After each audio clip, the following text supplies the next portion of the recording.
Hello student, मैं राजविंदर सिंह आप सभी का स्वागत करता हूं आपके अपने चैनल डबल सक्सीड विजन में। हमने जो पिछली क्लास में देखा था, हमने पिछली क्लास में जो चैप्टर शुरू किया था वो कौन सा था? Income under head profit and gains of business and profession. हमने जो लास्ट लेक्चर था, जो हमारी लास्ट क्लास थी, उसमें हमने बेसिक बातें देखी थी और देखा था भी कौन सी इनकम होती है जो इस हेड के अंडर टैक्सेबल होती है। और अगर आपने वो लेक्चर नहीं देखा, वो क्लास नहीं देखी, तो पहले प्लीज़ इस क्लास से पहले उसको जरूर देखें ताकि आपको अच्छे से समझ आ जाए। और आज की क्लास हम शुरू करते हैं। शुरू करने से पहले आपसे रिक्वेस्ट है कि आप इस चैनल को सब्सक्राइब करें और वीडियो को पूरा देखें और वीडियो को लाइक एंड शेयर जरूर करें। चलो शुरू करते हैं फिर आज की क्लास। हमने जो पिछली क्लास में हमने जो इनकम देखी थी भी, कौन सी इनकम हमने लेनी है इस चैप्टर में, ठीक है। और उसके बाद हमने एक परफॉर्मा आपको बेसिक सा बताया था अभी कैसे होता है।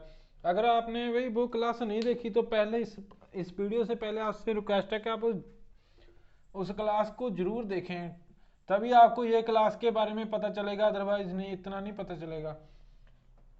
आज की क्लास है, आज हम पढ़ेंगे डिडक्शन। जो इस चैप्टर में हमें डिडक्शन मिलती है, हमने देखा, हमें पता है इसमें प्रॉफिट एंड लॉस निकालते हैं, ठीक है, according to income tax act, ठीक है।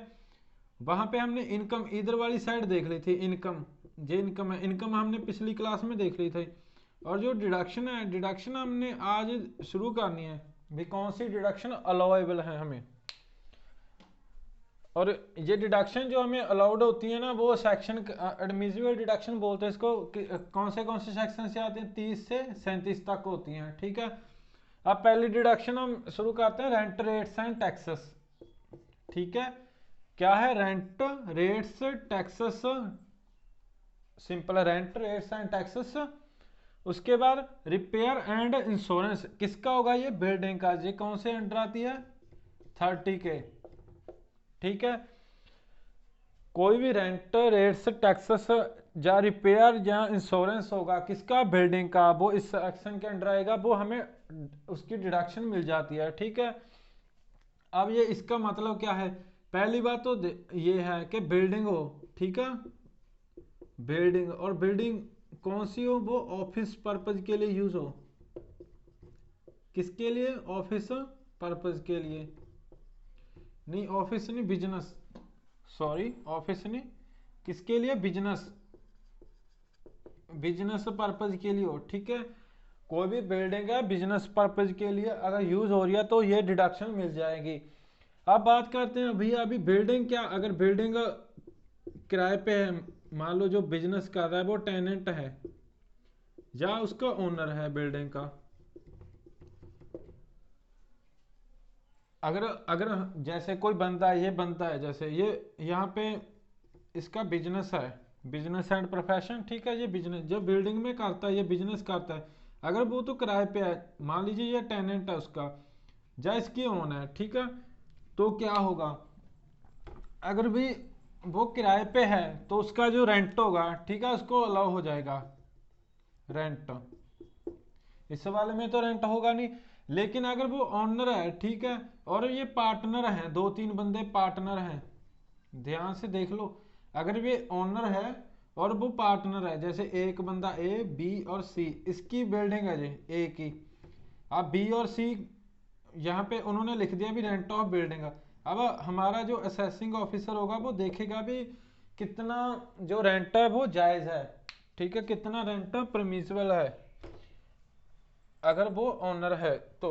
अगर टेनेंट है तो रेंट इसका मिल जाएगी डिडक्शन। रेंट रेट्स का क्या मतलब? ये टैक्स होते हैं, बाद में बताता हूँ। रिपेयर, अब इसकी रिपेयर, रिपेयर कौन सी होनी चाहिए भैया? रिपेयर होनी चाहिए करंट। करंट मतलब रेगुलर जो होती है। कैपिटल कैपिटल रिपेयर इसको नहीं मिलेगी, ठीक है। नॉर्मल रिपेयर जो नॉर्मल होती है, करंट होती है, वो मिल जाएगी। कैपिटल नेचर की रिपेयर का खर्चा नहीं मिलेगा। अब रिपेयर होगी, और अगर वो इंश्योरेंस करवाता है तो उसका भी जो खर्चा होगा वो मिल जाएगा।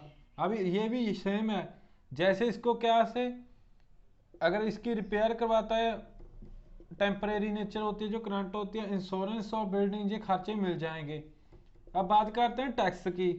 ये टैक्स और रेट्स क्या होते हैं, जैसे म्यूनसिपल टैक्स हो गए इस बिल्डिंग के, किसके, इस वाली बिल्डिंग के म्यूनसिपल टैक्स हो गए, या कोई और टैक्सेस हो गए, ठीक है, बिल्डिंग के ऊपर। यहाँ पे भी म्यूनसिपल टैक्स अगर ये पे कर रहा है टेनेंट तो उसको डिडक्शन मिल जाएगी रेंट रेट्स और टैक्सेस की, ठीक है। अब ये तो थी भैया अभी अगर उसको बिल्डिंग की रेंट, आई होप आपको ये पहली डिडक्शन अच्छे से पता चल गई होगी। इसमें क्या होता है, अगर वो बिल्डिंग का ओनर है, ठीक है, असेसी, अगर पहले तो टेनेंट है, किराए पे वो बिल्डिंग यूज किसके लिए होती है, और बिजनेस पर्पज के लिए होती है, तो डिडक्शन मिल जाएगी। अगर वो ओनर है, उसका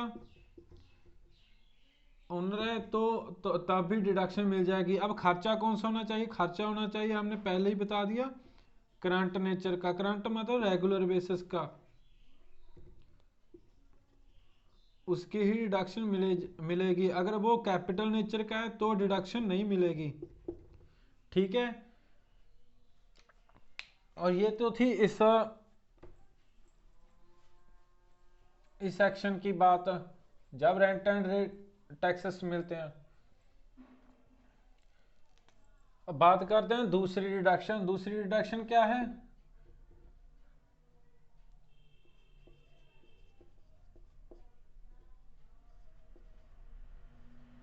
स्लाइड ही लगा देता हूँ आपको।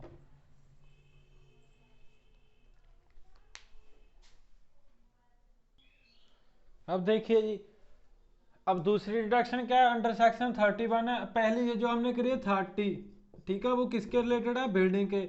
अगर बात करते हैं उसकी एक पॉइंट रहेगा, अगर बिल्डिंग मान लीजिए पार्ट यूज हो रही है, ठीक है, पार्ट का मतलब भी उसने आधी, जैसे 30% या 50% और पार्ट आधी के इसके लिए बिजनेस के लिए यूज किया और आधी का इसके लिए रेजिडेंशियल के लिए, ठीक है, रेजिडेंशियल के लिए, जैसे 70%। और जो 30% हिस्सा होगा, जैसे इसने टैक्स पे किया और 30% हम ले लेंगे, ठीक है। अब दूसरी बात, अगर ये सेक्शन है जो ये क्या बताता है, repair and insurance plant and machinery, repair and insurance plant and furniture, plant and furniture का, ठीक है, ये डिडक्शन मिल जाएगी। ये डिडक्शन कैसे मिलेगी, अगर ये प्लांट एंड फर्नीचर कहाँ यूज हो रहा है, हमने पहले ही बताते, अगर वो ऑफिस में बिजनेस में, हमारे बिजनेस में यूज होगा तभी डिडक्शन मिलेगी, अदरवाइज नहीं। बिजनेस में यूज हो रहा है, ठीक है। अब पहली बात तो ये, अगर बिजनेस में यूज हो रहा है। और दूसरी, अगर वो करंट नेचर का है, जो एक्सपेंसेस है वो करंट नेचर का है, ठीक है, डिडक्शन तभी मिलेगी करंट नेचर का है। रिपेयर अगर करंट नेचर की है। अब अगर हमने जो रिप्लेसमेंट कर दी कोई, उस पे खर्चा आया रिप्लेसमेंट पे, ठीक है, रिप्लेसमेंट कर दी, और या रिकंस्ट्रक्शन कर दी, रिकंस्ट्रक्ट कर दिया किसी चीज को, ठीक है, रिकंस्ट्रक्शन, तो ये डिडक्शन नहीं मिलेगी इसकी। अब ये हमने पहले ही बता दी, कैपिटल की डिडक्शन नहीं मिलेगी, ओनली करंट नेचर के एक्सपेंसेस की, रेवेन्यू नेचर का होता है जो, ठीक है। आई होप आपको ये भी अच्छे से पता चल गया होगा। अब बात करते हैं तीसरी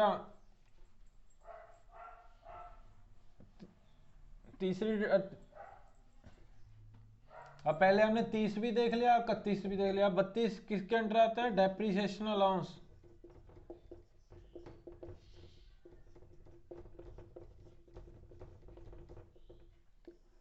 ठीक है, डेप्रीसिएशन अलाउंस का कौन से सेक्शन के अंडर आता है, 32 के।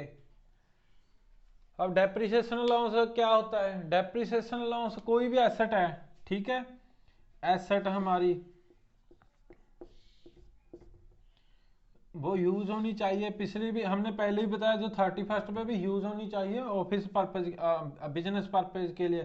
एसेट का कहाँ यूज होनी चाहिए, बिजनेस के लिए, ठीक है। अगर एसेट कोई बिजनेस के लिए यूज हो रही है तो उस पर हमें जो डेप्रीसिएशन अलाउंस होता है उसकी डिडक्शन मिल जाएगी, डिडक्शन मिलेगी, ठीक है। चाहे एसएससी ऑप्ट कर रहा है चाहे नहीं कर रहा है, चाहे तो वो कहेगा भी मैं ले लेता हूँ डिडक्शन, चाहे नहीं तो, पर जो हमारा रेगुलेशन, रूल एंड रेगुलेशन बने हुए हैं ना, रेगुलेशन एक्ट 1962 है, इसके अकॉर्डिंग ये मिलेगी। रूल 5 बताता है अभी डिडक्शन डेप्रिसिएशन की मिलेगी। अब कितनी डिडक्शन मिलेगी, कैसे मिलेगी, वो आज हम पढ़ते हैं। इसका आपको बता दे, जो डेप्रिसिएशन अलाउंस होती है वो कौन सी एसेट पे मिलती है, वो हमें फिक्स एसेट पे मिलेगी। ठीक है, फिक्स एसेट। अब फिक्स एसेट कौन सी होगी भैया, या तो वो टेंजिबल होगी या होगी इंटेंजिबल।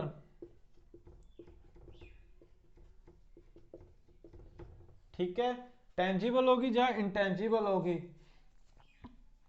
अब टेंजिबल में कौन सी आ जाती है, टेंजिबल में जैसे बिल्डिंग, प्लांट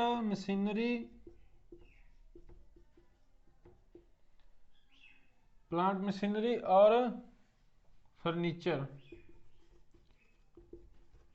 अब इंटेंजिबल में कौन सी आती है, इंटेंजिबल में आती है जैसे पेटेंट, कॉपीराइट,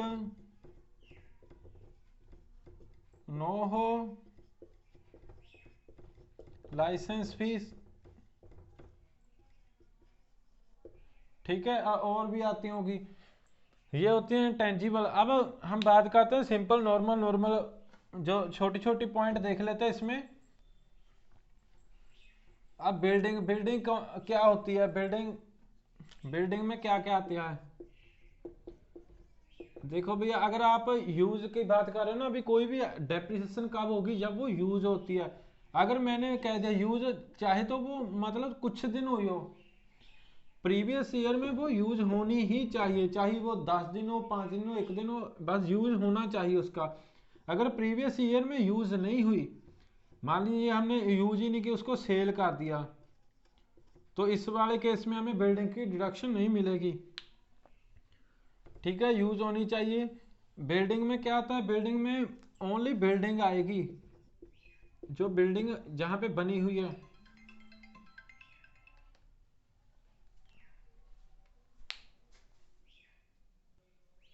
हाँ देखो भैया, आ जाओ आ जाओ। आप क्या कह रहे थे। हाँ जी, अब बात करते हैं पहले बिल्डिंग की। बिल्डिंग क्या, बिल्डिंग होनी चाहिए। अगर बिल्डिंग किसी लैंड पे बनी हुई है ना, तो ये लैंड इसमें इंक्लूड नहीं आएगी। ठीक है, हम किसकी बात करेंगे, ओनली बिल्डिंग की। अब बात करते हैं मशीनरी की। मशीनरी में क्या आता है, मशीनरी में भैया आता है मशीनरी, एक तो मशीनरी नॉर्मल होगी जैसे मशीन वगैरह आगे। इसमें क्या आता है, इंक्लूड बुक्स होती हैं, बुक्स, मशीनरी, प्लांट वगैरह।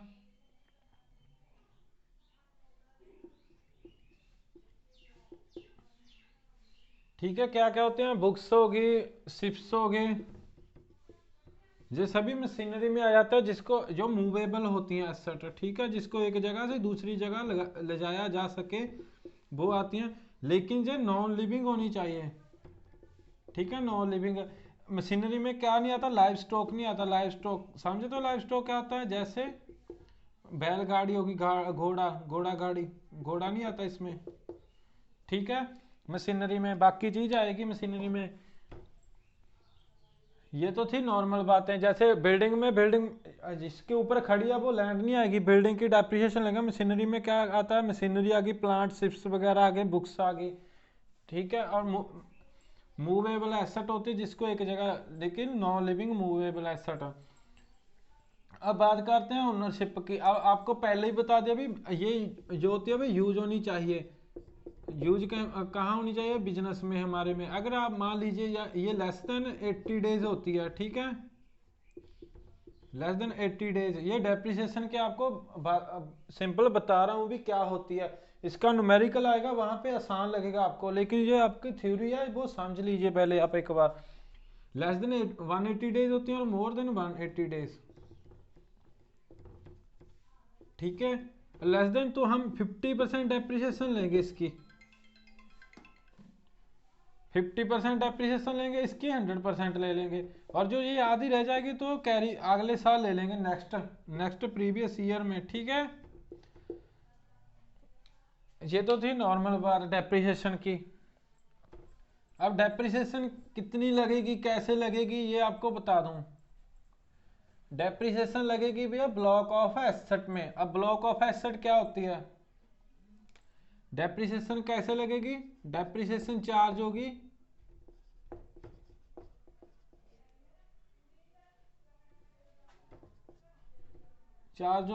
कैसे, ब्लॉक ऑफ एसेट में। और एक बात और, डेप्रिसिएशन किस पे लगेगी, कैपिटल, जो कैपिटल एसेट होती हैं, जो फिक्स एसेट होती है उसी पे लगेगी। करंट एसेट पे डेप्रिसिएशन हमें नहीं मिलेगी, ठीक है। अब डेप्रिसिएशन ब्लॉक ऑफ एसेट में लगती है। ब्लॉक ऑफ एसेट में क्या होता है, एक ग्रुप होता है एसेट का, ठीक है, ग्रुप ऑफ एसेट, जिसको एक, जैसे बिल्डिंग में एक ग्रुप बना लिया, ये आपको बता दिया, यहाँ पे लिखा हुआ बिल्डिंग का। अब बिल्डिंग का ग्रुप कैसे बनता है, ब्लॉक बने हुए हैं। अगर वहां पे आ गया आपको न्यूमेरिकल में क्वेश्चन में आ गया बिल्डिंग है, ठीक है, रेजिडेंशियल पर्पज के लिए होती है, वहां पे लिखा हुआ नॉर्मल। अब आप कह रहे हो कि भी रेजिडेंशियल पर्पज, हमने कहा है भी जो ऑफिस में होगी, जो बिजनेस में होगी, ठीक है, वही हमने पहले ही बताया था, कोई भी एसेट जिसका यूज बिजनेस के लिए हो रहा है वही इसमें डेप्रिसिएशन अलाउ होगी, ठीक है। अब यहाँ पे लिख के आ गया अभी बिल्डिंग फॉर रेजिडेंशियल पर्पज, इसका मतलब क्या है, ये जो बिजनेस में कर्मचारी होते हैं ना, एम्प्लॉय,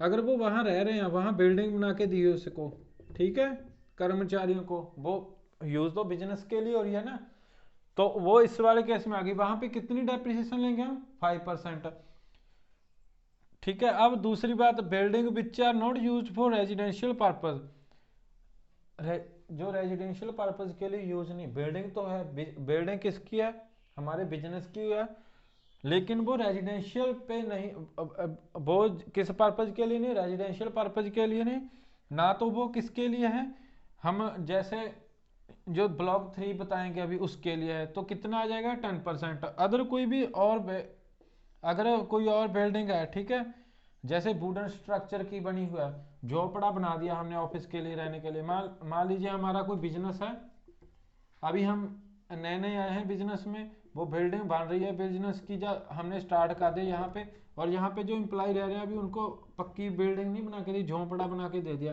तो इस वाले हमें डेप्रिसिएशन मिल जाए कितनी, 40%, ठीक है। अब बात करते हैं ब्लॉक 3 की। ब्लॉक 3 में क्या, बिल्डिंग हमने एक्वायर किया, कब किया, 1 सितंबर 2002 के बाद में, ठीक है, एक्वायर किया और उसको यूज करने लगे कब, 1 सितंबर 2002, किसके लिए, फॉर वाटर सप्लाई प्रोजेक्ट के लिए। अब वाटर सप्लाई प्रोजेक्ट क्या होता है, जैसे हमने अपने बिजनेस के लिए यूज करना कोई वाटर सप्लाई प्रोजेक्ट, उसके लिए यूज हो रहा है, तो उस बिल्डिंग पे हमें कितना मिल जाएगी, 40%, क्या मिल जाएगी, डेप्रिसिएशन अलाउंस, ठीक है, डेप्रिसिएशन अलाउंस बोलते हैं इसको इनकम टैक्स में। ये तो था ग्रुप एक बिल्डिंग का। ऐसे ही मशीनरी का तो मैं आपको लिख देता हूँ ऐसे ही ब्लॉक, फिर हम बात करेंगे एडिशनल डेप्रिसिएशन की, उसके बाद हम लेक्चर को आज वहीं तक लेके जाएंगे, बस एडिशनल डेप्रिसिएशन तक। आपको पहले ये बता दूं, एडिशनल डेप्रिसिएशन क्या होती है, फिर हम आपको रिमेनिंग ब्लॉक ऑफ जो है ना ब्लॉक, ये इसके एसेट के ब्लॉक वो करवा दूंगा मैं। एडिशनल डेप्रिसिएशन क्या होती है भाई, देखिए, अब हमारे पास कोई एसेट है, ठीक है, मान लीजिए कोई प्लांट है हमारे पास, ये कब है, 1/4/2020 को है। अब हमने न्यू एक एसेट और खरीद ली, न्यू प्लांट मशीनरी खरीद ली, न्यू प्लांट एंड मशीनरी कब खरीदी, ये कौन से भी डेट को ला लो। अब और ये न्यू प्लांट एंड मशीनरी खरीदी है ना हमने, इस पे हमें एडिशनल डेप्रिसिएशन मिल जाएगी। एडिशनल डेप्रिसिएशन कितनी मिलेगी, ये 20% होती है, ठीक है।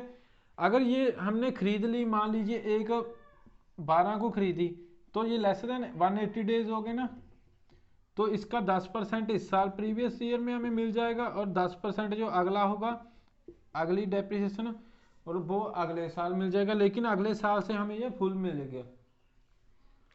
फुल मिलेगा कैसे, आप देख लीजिए एक बार। हमने कब खरीदी, 2020 को खरीदी। अब 2020 में हमें इसका 10% एडिशनल डेप्रिसिएशन का अलाउ हो गया, और डेप्रिसिएशन अलाउंस, ठीक है, 2020-21 में, 2020 में प्रीवियस ईयर, ठीक है। अब प्रीवियस ईयर की बात करते हैं 2021 और 22 की। तो जो जो रिमेनिंग था, मान लीजिए इसकी वैल्यू 10 लाख थी, और 10 लाख पे हमें कितना मिलना था, 1 लाख ही लगा लो, 20% मिलना था 20,000। अब उसका 10,000 हमें इस साल मिल गया, अब 10,000 जो रह गया वो इस साल में मिल जाएगा एडिशनल डेप्रिसिएशन का। लेकिन अगले साल हमें नॉर्मल डेप्रिसिएशन भी मिलेगा इस पे, ठीक है। क्यों, अगले साल तो वो नॉर्मल यूज होने लग गई। कितना मिलेगा अगले साल, 20,000 ये मिल जाएगा, ठीक है। ये लेकिन ये ब्लॉक ऑफ एसेट में मिलेगा, उसका ट्रीटमेंट हम न्यूमेरिकल में देखेंगे। अब new plant and machinery acquire की हो, ठीक है, तो एडिशनल डेप्रिसिएशन मिलती है। क्या एडिशनल डेप्रिसिएशन हमें सिप वगैरह पे मिलेगी, नहीं मिलेगी, सिप वगैरह पे नहीं मिलेगी, ठीक है। अब दूसरी और एडिशनल डेप्रिसिएशन और किस पे नहीं मिलेगी, अगर कोई हमें कंप्यूटर पे भी नहीं मिलेगी। एडिशनल डेप्रिसिएशन कंप्यूटर पे नहीं मिलेगी अगर वो ऑफिस के लिए है, क्योंकि अगर कोई भी चीज़ है ऑफिस के लिए यूज़ कर रहे हैं हम, कोई भी चीज़ है ऑफिस के लिए, ये हमारा बिजनेस है और यहाँ प्रोसेसिंग और काम कर रहा है, ये ऑफिस बना हुआ। कोई अगर हमने मशीनरी, प्लांट एंड मशीनरी यहाँ लगाई है ऑफिस में, तो उसके लिए एडिशनल डेप्रिसिएशन नहीं मिलेगी।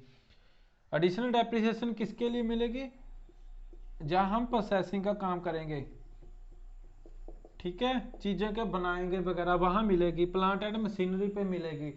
अगर बात करते हैं 1 अप्रैल 15 से एंड 31 मार्च 2020, इस प्रीवियस ईयर में हम अगर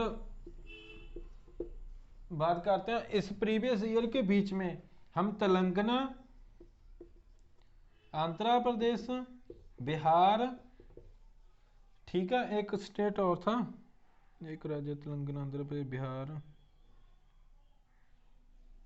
उड़ीसा।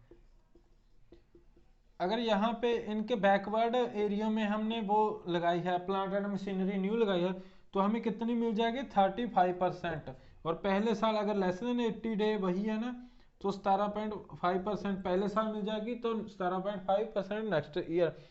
अगर 1 अप्रैल 2020 के बाद लगाई है इन 4 स्टेट्स में, तो एडिशनल डेप्रिसिएशन कितनी मिलेगी, 20% ही मिलेगी।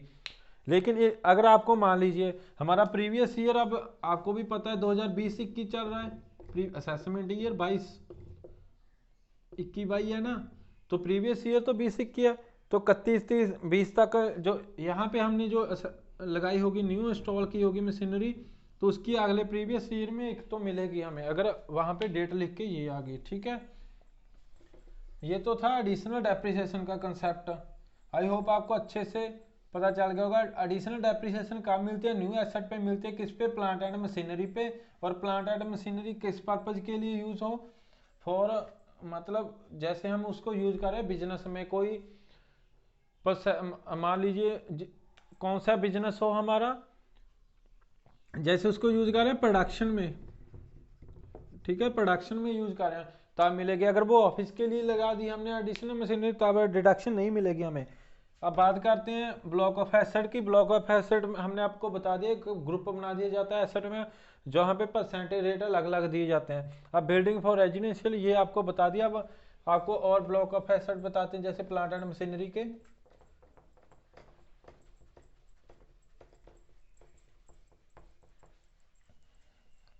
और एक ब्लॉक ऑफ एसेट होता है इंटेंजिबल एसेट का। बाकी फिक्स एसेट के जो होते हैं टेंजिबल के होते हैं, और एक अलग से होता है टेंजिबल का।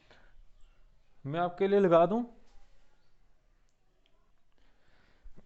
आ जाओ जी, देखिए।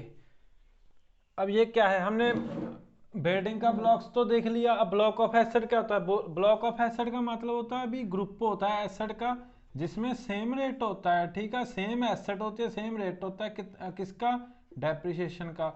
अब ये ब्लॉक है फर्नीचर एंड फिटिंग का, इसमें 10% लगता है, ठीक है। फर्नीचर एंड फिटिंग में क्या आ जाता है, फिटिंग में इलेक्ट्रिक फिटिंग भी आ जाती है, जैसे वायर वगैरह होगी, जैसे फिटिंग करते हैं नॉर्मल, वो आ जाता है। अब plant and machinery, plant and machinery में अगर कोई मोटर कार है, ठीक है, रनिंग अदर थिन, मतलब बिजनेस पर्पज के लिए नहीं यूज हो रही है, अदर थिन यूज हो रही है, और उसको हमने 23/8/2019 को खरीदा है, और किसके 31/3/2020 के बीच बीच है, ठीक है, और उसको बिफोर 31 के पहले यूज करने लगे तो 30% इस पे डिडक्शन डेप्रिसिएशन मिलेगी। अगर कोई मोटर कार है, ठीक है, वो नॉर्मल यूज कर रहे थे हम 1990 के बाद में, तो 15%। ऐसे ही सेम ब्लॉक 2 बनाया गया। अगर कोई मोटर कार या बसेस है जो बिजनेस के लिए यूज हो रही है, जहाँ पे अदर थे ना बिजनेस के लिए यूज हो रही है, ठीक है, बिजनेस जैसे हमने किसी को ही दे दी, किराए पे दे दी, बिजनेस हमारे बिजनेस में नहीं हम यूज कर रहे, लेकिन कोई और पर्पज के लिए यूज कर रहे हैं, किसी और को दे दी, तो उस पर डिडक्शन मिल जाएगी। अब ये बिजनेस के लिए यूज कर रहे हैं, अगर सेम यही है 23/8/2019 से 31/3/2020 के बीच बीच लिया, और 31/3/2020 से पहले पहले हमने यूज कर ली, तो हमें कितना मिल जाएगा, 45%। अगर ये वाली कंडीशन है, मोटर कार और बसें यूज इन ऑफिस पर बिजनेस के लिए यूज हो रही है, तो 30%। मतलब इसके अलावा जैसे 1/4/1990 से आ रही है। अब ब्लॉक 3 बनाया गया, इसमें मोल्ड्स मोल्ड्स आ जाते हैं। मोल्ड्स जानते हो, जैसे कोई डाइज वगैरह होती हैं, जो एक ढांचा होता है, ढांचा जैसे हम ईंट बनाते हैं, ईंट के लिए जो ढांचा होता है ना, वो उसको मोल्ड्स कहते हैं। जे मतलब कोई चीज बनाने के लिए जो मशीनरी यूज होती है उसको मोल्ड्स कहते हैं, ये ढांचा होता है एक प्रकार का। ये क्या, जैसे यूज इन रबड़ में होते हैं और प्लास्टिक में होते हैं, तो उस पर कितनी 30%। ऐसे ही ब्लॉक 4 एरोप्लेन्स और एरो इंजन के लिए उस पर कितनी डेप्रिसिएशन, 40%। 40%। अब ब्लॉक 5 है, ब्लॉक 5 कहाँ होता है, अगर हमने कोई इक्विपमेंट लगाया जो एयर पोल्यूशन को कंट्रोल कर रहा है, वाटर पोल्यूशन को कंट्रोल कर रहा है, और जो वेस्टेज होती है उसको कंट्रोल कर रहा है, तो उस पर 40% हमें डेप्रिसिएशन मिलती है। अब प्लांट एंड मशीनरी जो सेमीकंडक्टर के लिए यूज हो रही है, वो 30%। अब ब्लॉक 7 ऐसी लाइफ सेविंग इक्विपमेंट है, उस पर 40%। अब blocked plant and machinery है जो हमने एक्विजिशन किया, जो इंस्टॉल की है 1 सितंबर 2002 से बाद, और किसके लिए यूज करिए, वाटर ट्रीटमेंट के लिए। वाटर ट्रीटमेंट कोई, जैसे हमने वाटर ट्रीटमेंट के लिए किया, और वाटर ट्रीटमेंट का उपयोग कहाँ हो, बिजनेस में, ठीक है, बिजनेस फैसिलिटी के लिए, तो 40%।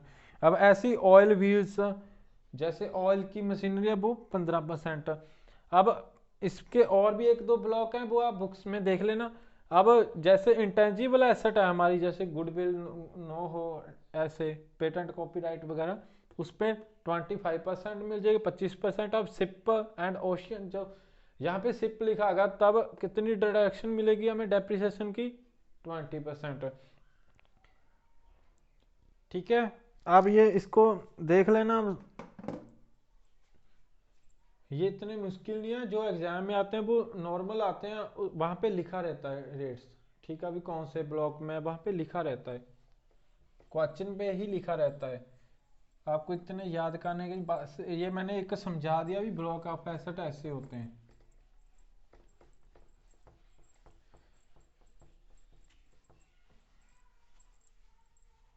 अब हम एक छोटा सा इसके रिगार्डिंग एक न्यूमेरिकल कर लेते हैं। मुझे ना एक बात याद आई थी, वो मैं भूल ही गया आपको बतानी थी कोई।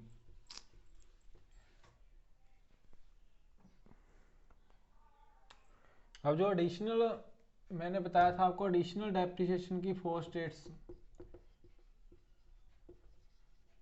4 स्टेट पहले मैंने एक रॉन्ग बता दी, जैसे कौन थी, वेस्ट बंगाल थी, वो उड़ीसा की जगह पे, ठीक है, वेस्ट बंगाल। एक और थी आंध्र प्रदेश, बिहार एंड तेलंगाना, जैसे स्पेलिंग हो गए, ठीक है, आप देख लेना, वेस्ट बंगाल, आंध्र प्रदेश, बिहार और तेलंगाना। अब हम इसका न्यूमेरिकल करते हैं, एक बात थी वो मैं भूल ही गया आपको बतानी थी कोई, चलो स्किप होगी। अब अगर याद आ गई तो बता दूंगा, अब इसका न्यूमेरिकल लगा देता हूँ।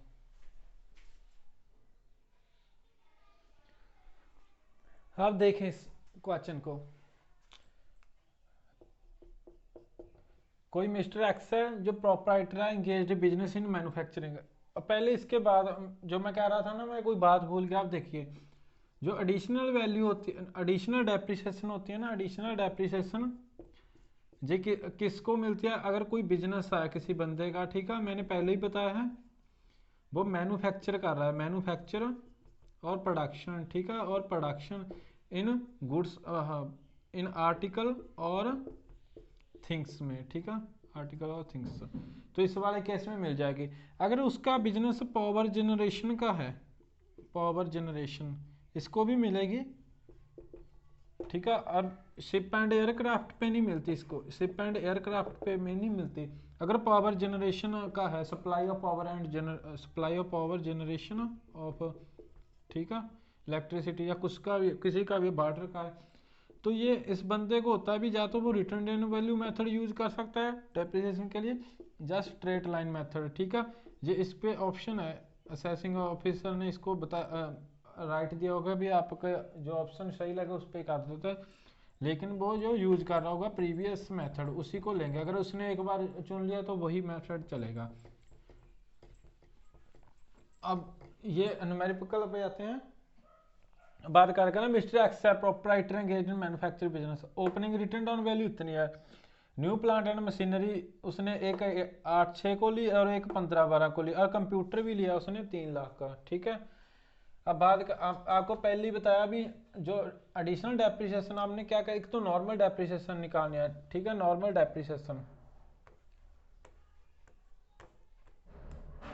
अब कंप्यूटेशन डेप्रिसिएशन लिख लेते हैं। पहले तो हम इसको रिटर्न डाउन वैल्यू देखेंगे एंड पे, ठीक है। आप देखो रिटर्न डाउन वैल्यू, अब इसके ब्लॉक होते हैं, आपको बता दिया।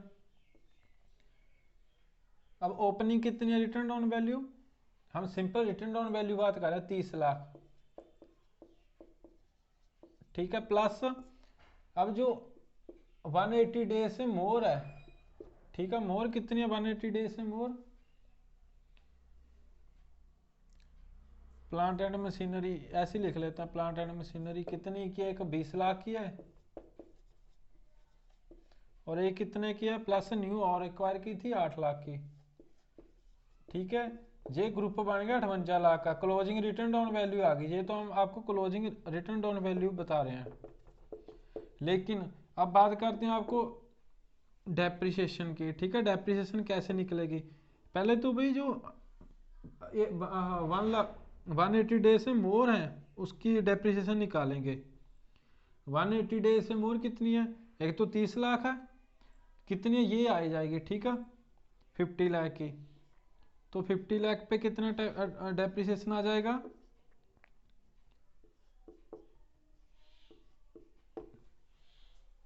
20% लगाएंगे। रेट कितना लगाएंगे?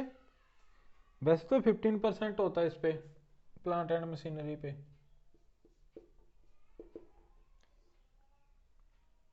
जी हम कौन सी डेप्रिसिएशन निकालें? नॉर्मल, पहले नॉर्मल निकालेंगे, ठीक है। नॉर्मल, नॉर्मल कितनी आ गई जी? 7.5 लाख। ये किस पे है? प्लांट एंड मशीनरी पे। और ये कंप्यूटर लिख देते हैं, कंप्यूटर पे एडिशनल नहीं मिलती। अब 7.5% लेनी है हमने किस पे? जो less than 80, less than use हुआ 180 डेज से, ठीक है, लेस देन है। कितनी थी वो? 8 लाख। कितने परसेंट? 15%। और इसका कितना कर लेंगे? 50%। जा लिख सकते हो 7.5%, ठीक है। ये कितना आ गया? ये आ गया 60,000। अब 20% कंप्यूटर पे लेंगे। पहले कंप्यूटर भी कितना आएगा? 3 लाख है, और 3 लाख का 40% होता है कंप्यूटर पे। चाहे तो इसको 40% ही लिख दो आप, 40%। और लेस देन 180 डे यूज है ना, लिखा है मैंने कुछ, यहाँ पे लिखना रहेगा 2121, ठीक है। कब? जो ये भी 50% लगेगा, ये कंप्यूटर वाली साइड आएगा 60,000। ठीक है, ये तो है कि नॉर्मल डेप्रिसिएशन आ गई, ये कितनी आ गई 8,10,000, और ये कितनी आ गई 60,000। अब एडिशनल डेप्रिसिएशन अब मैन्युफैक्चरिंग कर रहा है वो, तो मिलेगी प्लांट एंड मशीनरी पे कितनी मिलेगी, ये 20 लाख पे मिलेगी और 8 लाख पे मिलेगी। ठीक है, एडिशनल डेप्रिसिएशन अब यहाँ पे लिख देता हूँ। ये तो सिंपल रिटर्न डाउन वैल्यू बताई थी आपको क्लोजिंग। अब एडिशनल डेप्रिसिएशन कितनी मिलेगी ऐसे निकालना है एग्जाम पे आपको, हम अच्छे से करेंगे। ये तो आपको एक नॉर्मल हिंट बता कैसे निकालते हैं ये बता रहा हूँ आपको। 20% मिलता है ना एडिशनल डेप्रिसिएशन, हमने बात की थी पहले 20%। अब 20% किसका मिलेगा 20 लाख का,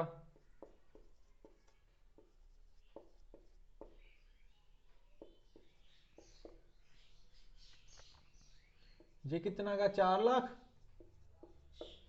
अब 20% इसी का मिलेगा, लेकिन उसका 50% हो जाएगा 8 लाख का। ठीक है, आधी इस साल आधी अगले साल प्रीवियस ईयर में, ये कितनी हो जाएगी 8 दूनी 16 80,000। ठीक है, और नॉर्मल डेप्रिसिएशन कितनी मिली हमें इस वाले केस में 8,10,000 है, और कंप्यूटर की हमने वो निकाली थी अलग से, तो टोटल कितना आ गया हमारा, ये 12,90,000 आ गया। 90,000 आया, 4,80,000। ठीक है, हाँ 12,90,000। ठीक है, और ये कितनी है 60,000 टोटल डेप्रिसिएशन। ठीक है, ये क्या है टोटल डेप्रिसिएशन, पता चल गया। पहले तो हम नॉर्मल निकालेंगे उसके बाद एडिशनल डेप्रिसिएशन। ठीक है, ऐसे होती है। अब ये हमने देख लिया। अब ये 8 से 2020 को ली थी, ये तो 180 डेज से ज़्यादा है ना, ये तो फुल मिल जाएगी। पहले साल ही हमें फुल मिल गई, और इसको नॉर्मल हमने पहले नॉर्मल डेप्रिसिएशन भी मिलेगी, उसके अलावा एडिशनल मिलती है। ठीक है, आई होप आपको अच्छे से पता चल गया होगा। आज की क्लास हम यही समाप्त करते हैं। हम डेप्रिसिएशन का अभी और भी पार्ट पड़ा है, वो हम कल कंप्लीट करके उसके साथ न्यूमेरिकल कर देंगे, और कल डेप्रिसिएशन आपको अच्छे से पता चल जाएगा। अगर आपको आज नहीं पता चला ना, तो कल जो हम क्लास लगाएंगे उसमें आपको अच्छे से पता चल जाएगा। मुझे नहीं लगता भी आज आपको कोई प्रॉब्लम आई होगी, हमने अच्छे से ही पढ़ाया आज, जितना पढ़ाया है। दो तो पहले 30 और 31 पढ़ाए हैं, उसके बाद 32 शुरू किया सेक्शन। ठीक है, पहला बिल्डिंग के रिलेटेड था, दूसरा मशीनरी के रिलेटेड था। हमने आपको मशीनरी भी बता दी क्या क्या आता है, उसके बाद डेप्रिसिएशन में। आई होप आपको ये क्लास अच्छी लगी होगी, और आप इस क्लास को लाइक जरूर कर देना। और भैया आप इस चैनल को ज़्यादा से ज़्यादा सब्सक्रिप्शन तो बढ़ाओ, इसकी सब्सक्राइब तो करो, अपने दोस्तों के साथ शेयर करो, और जो बीकॉम वगैरह करता है उसके साथ शेयर करो। ठीक है, आप चैनल को ज़्यादा से ज़्यादा सब्सक्राइब तो करवाओ ना भैया आप, और वीडियो को लाइक शुरू कर। तो मिलते हैं, चलो फिर आपको कल मिलते हैं। ठीक है, अगली क्लास में आप पहले आप जो पहली क्लास थी पीजीबीपी की वो भी लगाना, और आज की क्लास भी लगाना। ठीक है, और ये सिस्टमेटिकली चलेगी। आई होप आपको ये क्लास भी अच्छी लगी हो। Thank you.